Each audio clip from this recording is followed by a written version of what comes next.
Welcome, everyone. Today we are having a very great opportunity to have a wonderful guest here to talk about STEM. And when we talk about STEM, we talk about science, technology, engineering, and mathematics. And the guest is our engineer, and we'll talk about the opportunities which are available. But more importantly, we'll be talking about you, either you are a parent or you are a brother, you are a sister, you are uncle. How can you be able to help others to become or to go to the STEM? But we know there are so many people in different countries, especially developing countries, who have degrees in mathematics, engineering, but they are waiting just for the green card lottery. They forget that there are other opportunities they can be able to excel or get them. So today we have a guest who will be talking about a little bit about our story, but in how you can be able to get this type of jobs. Because I usually tell people, if you come here on my YouTube channel or you come to America, find a way to get into science and technology, become a nurse, become an engineer, become IT expert instead of this social science. So the better example, we have our guests. Welcome to the EBM Scholars Show. Oh my God. Thank you so much for having me. I really do appreciate I've been seeing you. You are my mentor in absentia. I've Thank you. learned a lot from you. I watch your videos and I've learned a lot where you talk about just how to become a good YouTuber. And thank you so much for having me. I really do appreciate. Thank you. So to start with, where are you right now on this particular interview? Wow. So I'm in Los Angeles, California. That's where I'm bouncing from. And viewers, good morning, good afternoon, good day, wherever you're watching from. And thank you so much, viewers, for having me here on EBM Scholars. And for people who do not know more about you, you are also a YouTuber. For your name over there, it's a Girls for STEM USA. So the first thing, can you tell people what you do on that kind of platform? Wow. Thank you so much for that question. Yes. So I'm a YouTuber. And I've also got a nonprofit organization. But on the YouTube, guys, this is where I encourage girls to pursue science, technology, engineering, and mathematics. So let me just go back a little bit. What is a STEM? So STEM are just names. They mean science, technology, engineering, and mathematics. So there are very few women that are pursuing STEM, science, technology, engineering, and mathematics. And on this channel, it's not that we are only encouraging girls to pursue science, technology, engineering, and mathematics. We are also appealing to boys, young boys, to also pursue science, technology, engineering, and mathematics. And what do we do on this channel?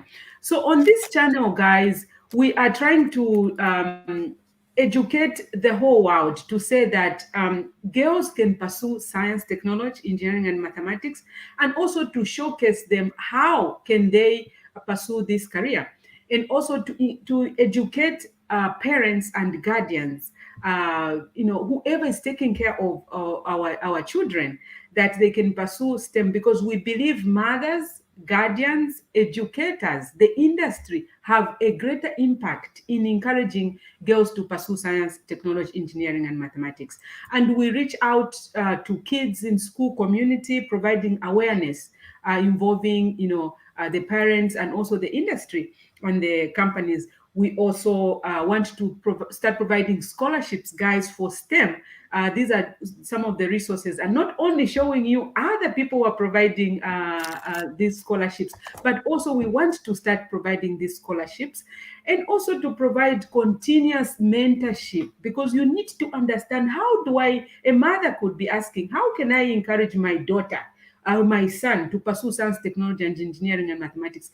This is where we show you how you can do that. We are going to talk about that later on in the program.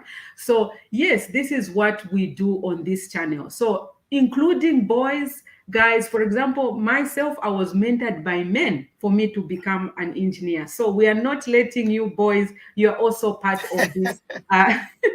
You're also a part of this venture. So thank you so much. And yes, so that's what we do. And we have so many resources on this channel where we show you exactly how can a parent encourage the girls to pursue science and technology, and also to show you technology itself. Guys, we rarely see it. So I'm in that position to show you what's out there. Are we going to space? When are we going to Mars? What other things are going on? So this channel will provide you with all those resources. Yes, EBM. So that's what we do. Yes. Okay, thank you so much for sharing that. We'll be also taking some questions after the main presentation. The main question I'm going to ask you, then we'll receive some questions from other people. Yes. Okay, so how long have you been here in the United States? And if that's the case, have you been all the time only in California or in other states? So I first came as a visitor, guys, from Africa, Zambia. That's where I'm born. I'm born in Zambia. So if there are any Zambians here, kudos, guys. And anyone, Africa, motherland, love you guys, kudos. So I came from Africa, just like you guys, in Zambia as a visitor. And then I came through Indianapolis. That's where I came. And after that, you want to follow technology. You hear, California, that's where the technology is, guys. And yes, that's where it is. Have you heard about the Silicon Valley, guys? That's where the brain power that makes, tell me about anything, guys. It's in Silicon Valley here in California. So you know what? We decided, me and my husband, we decided, let's go where? To California, where the technology is. This is where we can get into the technology and tap it. So sometimes you have to fight to get where it is. So we got here, and now we've been in California, I would say, for close to 20 years, guys. Yeah. Yeah. But to come to the United States was not your first time to go to the Western countries. It was the first time. No, like Western countries, like to go to Europe, to other countries, or was the first time to go out of Zambia to Western world? Yes, it was the first time. When I came to United States now gave me that privilege to visit other countries as well. But yes, United States was the first one, and I came from Africa, and I didn't even know I can pursue this career, engineering, guys. So this is a topic you want to really hear. I didn't know. I just came like any other ordinary person, and I came here to United States, and then I realized what opportunities are here, a ton of them. Was it for you coming to the United States by accident, or it was your dream to come to the United States? It was a dream that I dreamed of. I wish I kept a picture, guys, so you can see how I used to look by that time. I could have brought it here, but it was a dream. You know, where you just dream, your brain is saying there is something out there that I need to know. Your brain will be telling you that there is something that you want to know. That's what I was feeling. And when I came here, I looked around, I said, wow, there are so many opportunities which are there even now for you guys. That's very, very good to hear. When you arrived in the United States, you came as a visitor. Mm-hmm. Did you imagine or thought that I'm coming as a visitor, but I might spend possibly the rest of my life here, or I'm just visiting, then I'm going back to Osaka? Heck no. Once I got here, I realized there were so many opportunities. I said, no, I have to explore these opportunities. Because sometimes, when you look back home at that time, there were no all those privileges and opportunities. And, your mind is telling you, even you guys, do you feel like sometimes you feel your brain is like, I can do so much, and then you want to explore your inner gut telling you. And that's what I was feeling. I didn't know it, but it was in my gut that there is something I want to know, there is something I want to explore. And I know if I get to America, this, it will give me an opportunity. And I want to thank United States of America. I am so privileged for what America has done for me. And I thank you so much. And yes, that's what I can say, guys. God is really great. You started, or you went to the engineering very late, if we say late, because there is no late, but you didn't just started as a young girl in Africa, go to become a doctor, and so you started to become in science and technology very later years of your life. Was part of it because you see the opportunities in America, or it was also your dream one day to become engineer or become a doctor or become something in technology, and you didn't have opportunity growing up in Zambia? Wow, that's a very good question. Thank you so much for asking me about that. When I talk about that, I become very emotional. I didn't know that I can become an engineer because, when you're in Africa, you don't know even your capacity, but there is something in your gut. So when I was in Africa, I got a privilege to, of course, to go to a college. So I had a background of production management when I was in Africa. When I got here, I didn't know I can be an engineer. So when I looked at the opportunities, so I was like, wow, I can go to the college, to community college. So guys, I'm a product of a community college. EBM has been talking about community colleges and scholarships coming here in America, especially community colleges. Most people think they can just come to university directly. There is also opportunity to start as a community college, because community college gives you it equalizes you with American standards. So you are not going to struggle when you go to the university. So that's where I started from a community college, guys. I went there, I wrote prerequisites. When you write the prerequisites, they put you in a place where you can now enter into the college. So I went there just to go and check what level am I at. So I went to write English, and I also went to write mathematics. So when you pass those two classes, guys, they place you in a place where you can start from. After they placed me from that point, guys, I now equalized with the American standards. And now I started growing up together with American standard to compete with them competitively in terms of understanding things, in terms of things that resources that they have. So it's a very good point of starting your education. I didn't know I can make it. Even when I was in the college, I was saying, what am I doing? And that's why the reason I have Girls for STEM USA on my channel, guys, encouraging you to pursue engineering, because I went through it. I couldn't believe I was going to make it. I stumbled. I didn't know, am I doing the right thing? Will I make it? But guess what, guys? Once you're in a community college, you've been brought already to the normal standards to compete competitively, to start going one step at a time. You finish the community college, I'm sure EBM talks about this a lot of time. Yeah. Then you go to the university, and there are so many sponsorship and scholarship. I also got a scholarship, guys. It's called aauw.org. I got a scholarship from them that paid for me when I went to university. So I didn't pay for myself, apart from also the FAFSA that they offer. But I got a scholarship, and that's why I go Viva EBM for the scholarship that you talk about, because yes, it's true, I'm a byproduct of it. Thank you for sharing that. Now you finish school. Yes. But before you finish school, obviously, we know in America, we tell people you have to work and study. But in Africa, we study only mainly because it's a full-time student. But here you are full-time, but you have to work. Yes. What was your first job in America? If you go to make that reflection.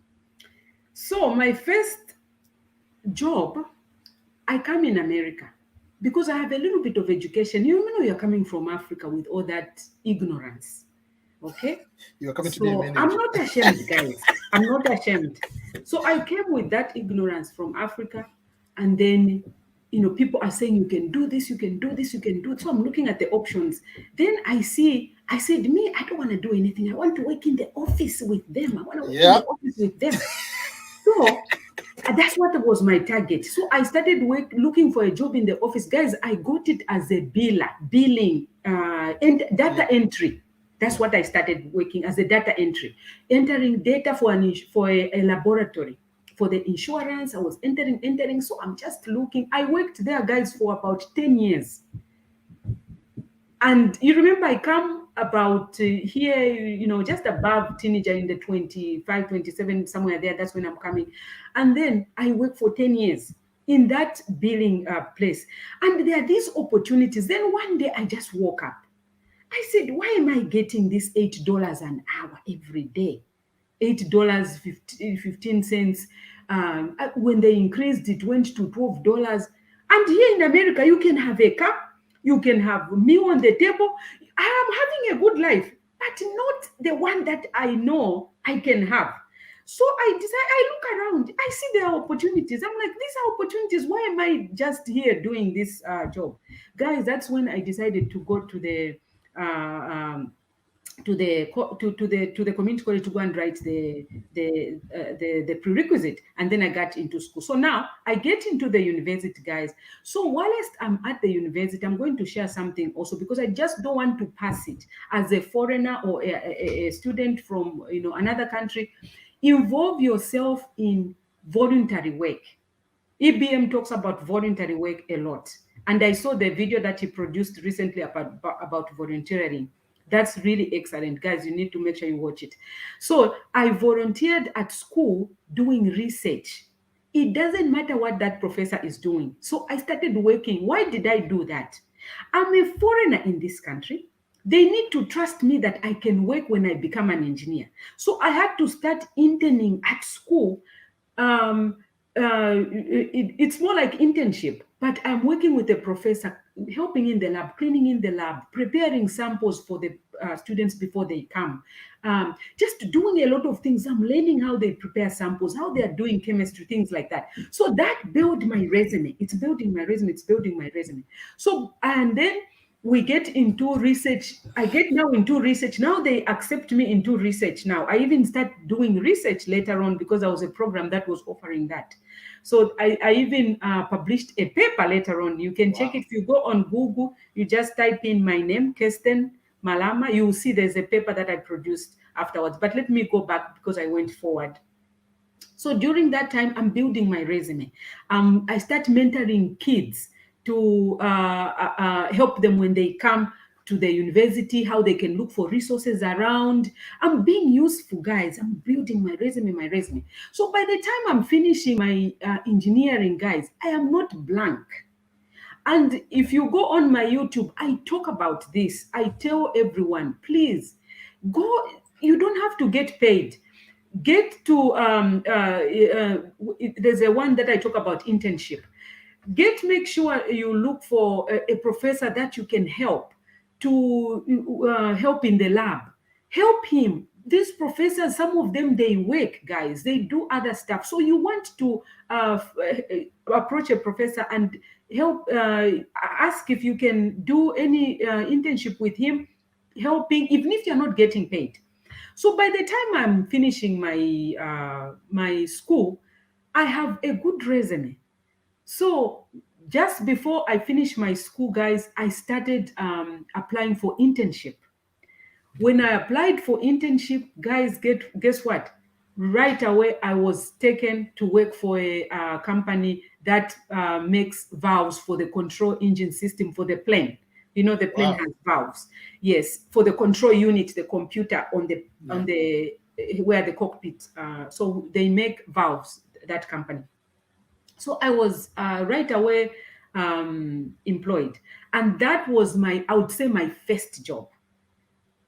And when I worked from there, so my resume is building. From school, it's building up. I worked for that company. I worked for almost 7 months.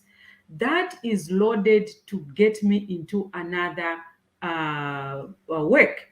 So after that internship finished, guys, I applied for another a company that makes fuselage. You know the plane? Now the Yeah. fuselage, that thing you see when you sit inside, the metal that they use. So I worked there, and then I wanted to work for space missions for a long time. I said, God, I can't work for NASA. But can you bless me if I can just work for space missions one day, space systems? And guys, God gave me my wish. So from there, I applied for a very good company that also works with all these companies that are going to space, that provides very robust kinematics that deploys in space. That's where I'm working right now. Thank you. And one of the bigger thing you mentioned in on your explanation Mhm. is don't get settled and get satisfied for smaller things, which in African context it might look good life, but here they are still normal standards because we come from normal life. Most of us are poor. So for you owning the car in Africa, you always good life, having a good bed, good whatever, having a good phone, good laptop, having Wi-Fi, internet high Yes. speed. Those look like good stuff, but here they are basic things. So you come here, your salary was 1 million or whatever currency we're using there, but it is $400, $500 per month. You come here, you work McDonald's, you work in normal jobs, you get $2,000 per month. It is easier to get satisfied. Mhm. But at one point, say, no, this is not me. This is not why I came to America. Now you are engineer at Space Mission. That's what we tell people. And that's why we like people like you to come share their stories, because all the time you come to these countries, don't just come here to leave the bottom of the life. Better stay back to your home country in Africa, wherever it is, than coming here to even be the worst, because if you make any stupid mistake, it's not you. You are destroying the entire Africa. You are ambassador for what you are doing right now. So, oh man, Africans are smart. Because of you around people, you have become a good ambassador for the rest of Africans. So people will be hired and trusted because of you. So thank you for what you were sharing and encouraging all other people. Another thing I want to ask you is this way. I usually tell people, the day you arrive on the first airport in the United States of America, you have to make one decision: that am I going to stay here for the rest of my life, or will I be going back to my home country? Why I usually tell people that way is Mhm. because it helps you to choose what career you want to do. It Yes. helps you to use the resources, like should I buy the land in my country and build a house to go to visit? How Yes. many times will you be visiting if you are staying here permanently? Or should I get the money and the work experience and go and invest in my home country when I'm going back to my home country? So at what stage did you make the decision, on the first day or before you arrive, or after how long you said, man, this will be the rest of my life, I'll be here in America? When did you make that decision? That is a very good question, EBM. In life, you have to be a decision maker. There will be times when you see things they don't look good. Still, you have to make a decision. You cannot be wishy-washy. And why am I saying that? Being wishy-washy will not take you or make you progress. You have to make certain decisions, because when you make a certain decision, it guides you to where you are going to start going. You cannot be in a certain decision you're here, and you are in another decision you're here, and in another decision when are you going? Because certain channels, you hit one road, there are things to start doing in that road. So how can you not make decisions? So I would say the decision was back home. I know some people, they have a back home and they make a decision, but they're not really making a decision. When they come here, they face challenges. Guess what they do? They opt out. I'll tell you, I have had so many challenges. I feel emotional. It's not easy to get to a place where you are. It's not easy. there are so many roadblocks to get to a place before you get to that place. So you make a decision. It's like when you enter into marriage, you make a decision for better, for worse. It's the same thing. You come to United States, you make a decision. I want to stay in this career until I finish. So that's the decision I made. I made at home. And when I came here, I also made another decision. I said, I have come here to stay. I want to get this resource. I want to be able to achieve it and completely, finally, become what I want to be. So that's the decision you have to make once and for all. Why am I saying you have to make a decision? You cannot be wishy-washy. You can be wishy-washy and you lose that spot. It's like a spot, you're in a queue going to buy something. Then suddenly you're like, let me rest. Or let me go to the bathroom. Or let me go. I don't know if you guys watch SpongeBob. SpongeBob was in a queue getting out of Bikini Bottom. Make sure you watch SpongeBob. It's so funny. Yeah. He's in a queue trying to get out of Bikini Bottom. He wants to go somewhere else. He's waiting for a bus. Now, whilst he's waiting for a bus, he looks somewhere. The bus passes. He finds the bus has just gone. He was really stressed. So that's what I'm trying to say. Try to make sure you can make a decision once and for all. You are in that queue, get to the end of it. It doesn't mean you're going to have, it will be all roses. It's tough. But guess what? Once you stick your teeth in there and your nails, you're going to get to the other side of the road.